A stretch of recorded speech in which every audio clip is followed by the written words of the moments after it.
Do your signs look like this? When you pull up your stencil, is this what you see? Do you see how there's a lot of bleeding on this sign? This is what you want to avoid. And I get it. I know that it's difficult sometimes and you want to give up on stenciling, but don't give up. I'll show you exactly what to do to avoid this mess, okay? So I already have my board right here. I already have it painted. We're gonna jump right into the stenciling part.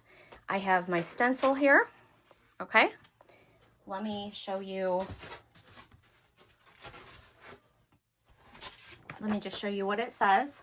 Garden of Whedon. My stencils are 5mm mylar. They are not adhesive on the back or anything like that. So you just have to lay them down on your board and tape them down. So I'm just using some painter's tape to hold it in place.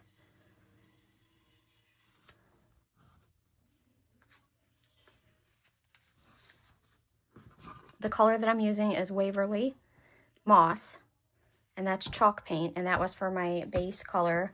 Now, you want to make sure that your surface is sanded really well, because if you don't have a smooth surface, then that also could cause the paint to bleed under the stencil. You need to have a paper towel, okay? So we have our paint, we have our paper towel, we have our sponge. When I stencil, I like to use makeup wedges. So I'm going to dip it in my paint, okay? And then I'm going to dab it off onto my paper towel. And I'm going to keep dabbing until my sponge appears dry. You do not want any excess paint on your sponge. And then you're ready to stencil. We're just going to start stenciling in a dabbing motion.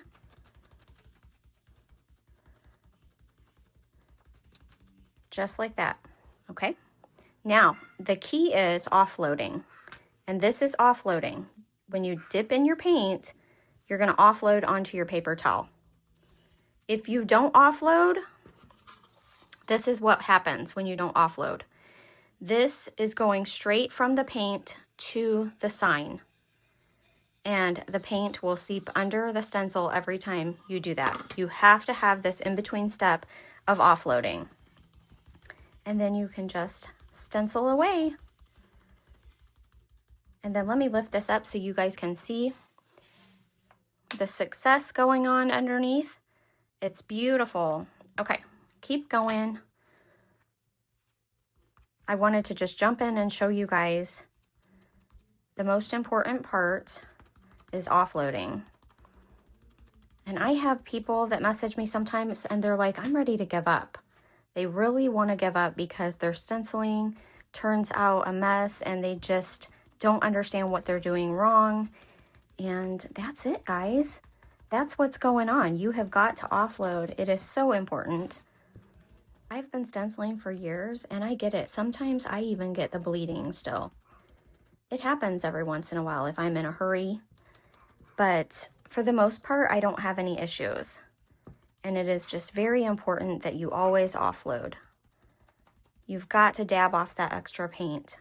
Another thing is, do not press hard, because if you press hard when you're dabbing, then you can squeeze out extra paint, and that extra paint that you squeeze out has to go somewhere, and it will go underneath your stencil. It doesn't matter what kind of stencil you're using. It doesn't matter what kind of sponge or brush you're using. It's all the same. If you do not offload onto a paper towel, you will have the same problem. That excess paint has to go someplace. Okay, so let's take this off and take a look at what we have here.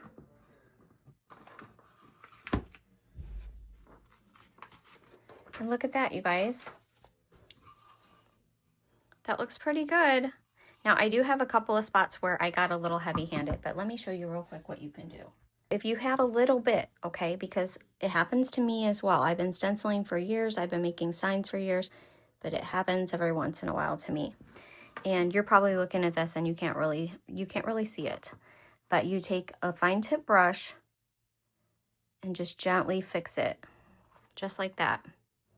And you can hardly even tell. I like to cross the bridges when I'm stenciling in the bridges are the little pieces of plastic in the stencil. See the little piece of plastic right here? That's a bridge, and it leaves this spot in the sign. So I like to take a fine tip brush and just paint over the bridge. It just gives it a nice finished professional look.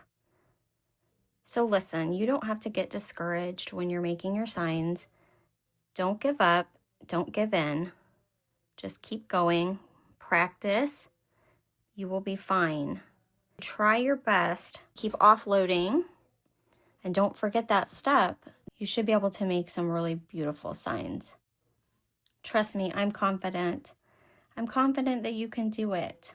So I'm gonna start a little series of basic stenciling videos.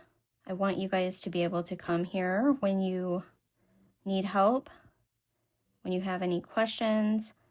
Listen, I am a real person. I'm not really able to do fancy editing and all of that. I just keep it real on my channel. What you see is what you get. But I just want you to know that I'm here to help if you have any questions. I'm here to help you make beautiful signs.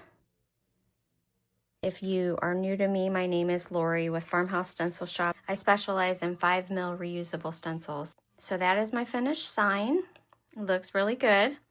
Very clean lines. You definitely can see the difference in these two. So I hope that this has helped.